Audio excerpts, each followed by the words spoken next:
இந்த ஏரியாவுல இருக்கிற எல்லா சின்ன பசங்களும் நம்ம சதீஷையும் நாயவும் இந்த காலனியை விட்டு துரத்துறதுக்காக என்னென்னமோ பிளான்னா போடுறானுங்க. நம்ம சதீஷும் நாயும் ஒரு இடத்துல உட்கார்ந்து இருக்கும் போது அவனுங்க விளையாடுற பால் வந்து நம்ம சதீஷ் கிட்ட வருது. அந்த பாலை எடுத்து ரொம்ப வேகமா பவுலிங் போட்டு அவங்க மேல படுற மாதிரி போடுறான்.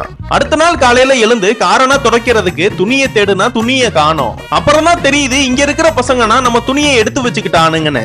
அதனால ஒண்ணும் பண்ண முடியாம தன்னோட டி ஷர்ட்டையே கலட்டி அதுல தண்ணியை நினைச்சு அதை வச்சே காரணா துடைக்க ஆரம்பிக்கிறான். இவன் இப்படியே கொஞ்சம் கொஞ்சமா வேலை பார்த்து அதுல வர காசனா சேர்த்து வச்சு தன்னோட நாய் வாயில கடிச்சு விளையாடுறதுக்காக ஒரு போனை ஒண்ணு வாங்கிட்டு வரான். அத ஆசையா அந்த நாய் கிட்ட காட்டலாமேன்னு வந்தா அந்த நாயை எங்கேயுமே காணோம். அந்த நாயை எல்லா பக்கத்துமே போய் தேடி பாக்குறான். எங்க தேடியுமே அந்த நாயை காணோம். கடைசியா பார்த்தா அந்த நாயை இந்த பணக்கார வீட்டு பசங்கன்னா அவங்களோட கார்ல உள்ள போட்டு லாக் பண்ணி இருப்பாங்க. இதனால நம்ம சதீஷுக்கும் பயங்கரமா கஷ்டமாயிடுது. அதாலையும் வெளியில வர முடியல. இதனாலே இவன் பயங்கரமா அழுகுறான். அப்புறமா இந்த சின்ன பசங்கன்னா இவனை பார்த்துட்டு நம்ம பண்ணது தப்புன்னு புரிஞ்சுக்கிட்டு காரோட டோரை அன்லாக் பண்ணிடுறானுங்க. நம்ம சதீஷை சமாதானப்படுத்துறதுக்காக ரிமோட் கண்ட்ரோல் கார்ல அவன் துடைக்கிற துணியனா வச்சு அது மேலேயே சாப்பிடுறதுக்கு பிஸ்கெட்டனா வச்சு அவன் கிட்ட அனுப்புறாங்க. இதெல்லாம் பாக்குற இவனும் அந்த துணியை எடுத்துட்டு அந்த பிஸ்கெட்டை நாய்க்கு கொஞ்சம் கொடுத்து இவனும் சாப்பிட ஆரம்பிக்கிறான்.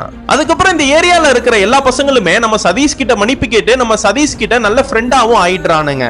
இதுக்கப்புறம் என்ன ஆச்சுன்னு உங்களுக்கு தெரியணும்னா கீழே கமெண்ட் பாக்ஸ்ல பார்ட் 3ன்னு போட்டு போங்க.